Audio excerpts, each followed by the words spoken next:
Alright guys, welcome back to VALORANT News. Zellsis has responded to Sentinels winning the Americas kickoffs just the other day, but also saying that the Brazilian fans were not too happy with him, of course, as Loud go down to the grand final, saying that it might not be safe for him to go to Brazil going forwards, but also revealing some passport issue over the last few days is potentially compromising his chances to go to Masters Madrid. Could Pankara ever be forced to step in here? Very much enjoying your thoughts in the comments below. Hit the like button if you enjoy. Subscribe if you're new as always. I would greatly appreciate it. First of all, some absolute madness, by the way, going on in the Game Changer side last night, with Flor having an absolutely generational series. Now, I'm not going to lie, some of this Valorant is quite entertaining because the quality isn't always the highest, shall we say. But man, Flor had a ridiculous series because this is a professional game of Valorant. Like, this is in Game Changers on a professional level. And Flor dropped 56 kills and 9 deaths over the series.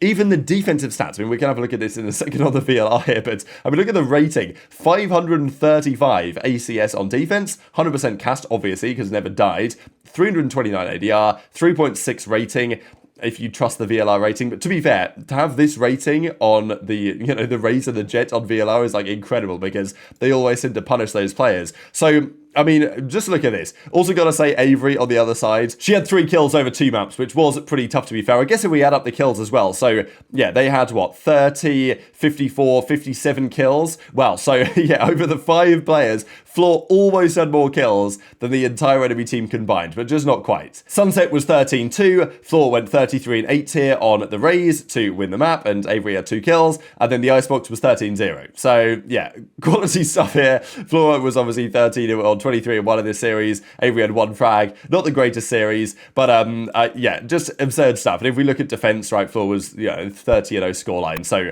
yeah, incredible stuff. This is how things are going for now. So of course, these are the Game Changers North America kind of Series 1 main event, which is now getting underway. So that was the first upper quarter finals, the 2-0, which obviously happens relatively quickly, and then Decimator through to this game, which of course is coming up today in 11 hours 51 minutes as of recording this video. Of course, that's going to be this evening. The other team worthy of note, I suppose, is FlyQuest Red, right? Because, of course, they took down YFP, and these guys have been making good progress as well. Of course, this is Sonda's team, so that was pretty dominant as well. So, yeah, that's the way that things are going. But, of course, SR, understandably, remain the very hot favourites here to get the victory emphatically in this tournament. And also, speaking on a few things about Leo Farrier here. So, we saw yesterday some unfortunate drama already in the Tier 2 scene, TSM coming in, players getting dropped last minute, so they don't have teams.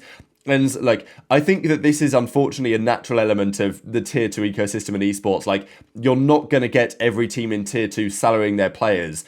In an ideal world, maybe that would be the case, and in the future, hopefully that will be the case. And maybe there's an argument that if every team was forced to have like a Challengers project, then that would be the case. But that's not how Riot really see their Tier 2 ecosystem. They've even mentioned that Riot would almost prefer it if the players in Tier 2 weren't signed to organizations, but they're quite happy for a group of 5 players to not be signed, to not get paid. They could then win Ascension, and then they could go up to, the Partnership League. It actually creates complications when an organization wins Challengers and qualifies through, because if they're not quite the organization they're looking for, or if you're, let's say, the Guard, and that organization wants to get out of there and effectively sell their spot in the Partnership League, then Riot don't really want to allow that to happen. There was all sorts of complications with G2 allowing that, actually making that work in the end this season. So that was the debate here really on, Riot's decision, the way that they're structuring the Tier 2 scene that possibly needs to change. But also Leo Farrier has said that Riot will release the rankings of the team capsules. So we can see in World Valorant, all of the 44 capsules or whatever they have,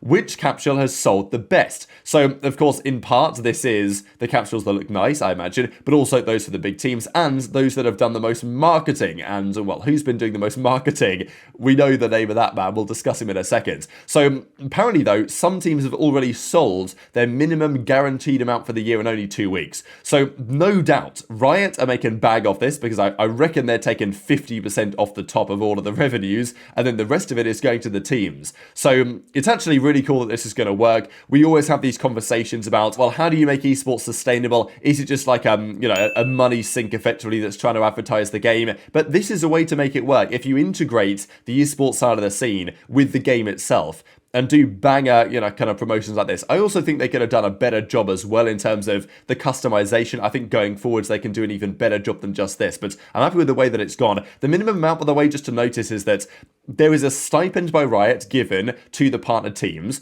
$300,000 base payment, then an additional $300,000 as a minimum for team skins and other in-game merchandise, and a further $400K for certain content deliverables. So it seems like the feeling is that if you reach a certain threshold of like skin sales, you'll get a certain amount, and then any more than that, you'll start to get more than that. So already within a couple of weeks, some of these teams are balling, and I imagine that Sentinels are probably right at the top of that list, based on the way that things have gone. To be fair, maybe in other regions, it's different, and it'd be really interesting to see like a regional breakdown as well of which skin sales have cost, obviously sold the most, what about Paper X, stuff like this. But yeah, Sentinels, I'm sure have done a pretty good job, especially because there's one man that has been promoting it rather a lot, as actually Will Wider says. He did an analysis of Zellsis' tweets and says that since the capsule release of roughly 2 weeks ago, he's made 180 plus tweets and replies to try and promote the bundle.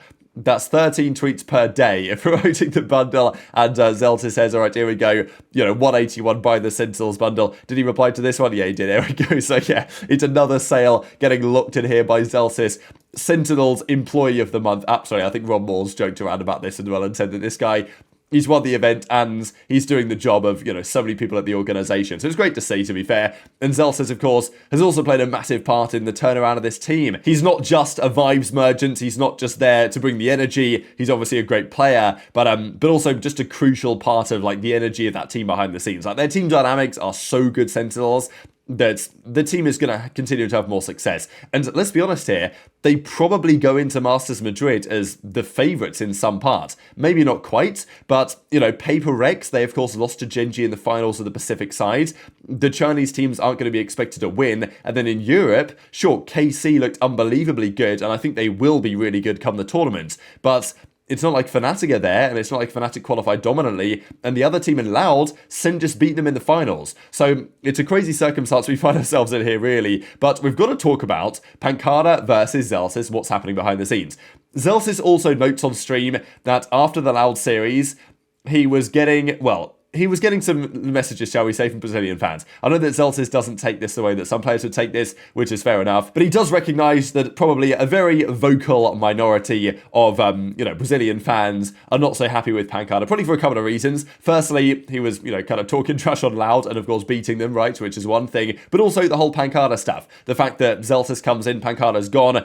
We obviously know these guys had a bit of a back and forth the other day as well, so I'll just share these couple of clips. Did I scream Vamos to Loud? Every round. Bro, you know what's crazy? After that map, I went to my Insta and I opened up my DMs. Bro, I'm not safe in Brazil anymore. Let's just say that. I am no longer safe. Bro, the amount of messages I got, holy. I'm Brazilians also, sorry about that. Even in Brazil, we reject Loud fans. Most of them are annoying kids. Nah, it's fine, bro. I know that, like, not all, not the entire Brazilian fan base, I know doesn't hate me. I know that. It's just like a small portion of them. It's just funny. I'm not even bothered by it. It's just funny at this point. Bro, I was bothered by the that everyone was saying, like when I had like that like low energy stream or whatever, but now I just don't give a f. Like, who the f cares? I don't check my DMs anymore. At least 2 women in my DMs. Fire. Too bad I'm focused on the bag. Also, by the way, where the f is my trophy? Like, EMEA got a trophy. So where the f is our trophy? We didn't even get nothing. We don't get cardboard. We don't get trophy. Nothing. Also, we're playing Team Heretics first round. Sheesh. How's the day off been? Bro, I had to go to the embassy, the passport embassy. Bro, I almost was not about to be able to go to Madrid. And then I had to go to the embassy this morning at like 8 a.m. for like my appointment, like my passport appointment. And then thankfully, they're going to get it to me by Wednesday. I didn't have a passport. Well, I lost my passport, or like it was damaged. So I had to get a new one. And for some reason, I didn't remember that I had a passport card. Like way back when. So they sent me a letter saying that I had a passport card somewhere. But I didn't realize that the letter contained that thing, like that mail or whatever, and I had to send it back. So then it was like too late, basically, to like send it back in. So then we had to get like an embassy thing, and like, yeah, But it's fine now. We're good. We're chill. So obviously the vast majority of Brazilian fans aren't like this, right? And as Zellsis says, I know I said I received a lot of hate from Brazilian fans, but I also received 100 times more love as well. No hatred for anyone. Everything I do is compete and create good memories for myself, my team, the organization, and the fans, and make sure to buy the Sentinels bundle. I guess the other piece about this is, what about the passport situation that he mentioned? Because going into the event itself, there was talk from Zellsis that his passport was, he was having issues with the passport. It was damaged, he had to get another one, and the embassy says that they can get it to him by Wednesday, which of course is today. But sometimes, with visas and with passports and stuff, they say, oh yeah, no problem, we'll get it to you by Wednesday, no problem at all, and then it doesn't arrive on Wednesday. It's like, hang on a second, like, what's going on here? So I'm sure that this will be okay, and 99% likelihood they've got it resolved. He'll be able to get his passport back as intended, and he'll be able to go to Madrid. But if that doesn't happen, and there's any sort of delay for whatever reason, then Zellsis, his travel to Madrid, might be compromised. Now, I think that he's inevitably going to get there at some point. Let's say it takes another 2 weeks for Zellsis to get his passport back or whatever. He can still potentially get to the tournament in time to play in the playoffs, theoretically, if Sentinels were to make a bit of a run without him. Now, it's unlikely this is going to be necessary anyway, but I think he will be there at some point, and he'll probably be there right at the start of the tournament. But the tournament does start relatively shortly. It's the 14th of March that the first matches go down for the Swiss stage. So he's got like a week, really, and I'm sure that Sentinels want to fly out in just a few days, so they can get ready, get prepped, jet lag out of the system, all this type of stuff to get ready to go for Madrid. So yeah, fascinating stuff really, and obviously the first match the Sentinels play is going to be on the 15th of March, so just one extra day for Zellsis to make sure that everything is sorted, but I'm sure that he wants to get out there in probably just a few days now when their plane probably goes that's been booked and everything, so that they can lock in and get ready a few days in advance. But if there are any problems, what about the whole Pancada thing, right? Because Pancada, I mean, he's still part of the team, he's still part of Sentinels, obviously still a very talented player, and if they were to need a last-minute sub, of course, Pancada could step in and do the job, I suppose. I wonder if they'll try and make sure Pancada's actually there with the team as well, just in case anything like this happens, because, ideally, if you're going to pay someone to be a substitute, you probably want them to be available to do that job if it's necessary. But very much enjoyed your thoughts on all this stuff in the comment section below. Hit the like button if you enjoyed, subscribe if you're new, take care, and I'll see you next time.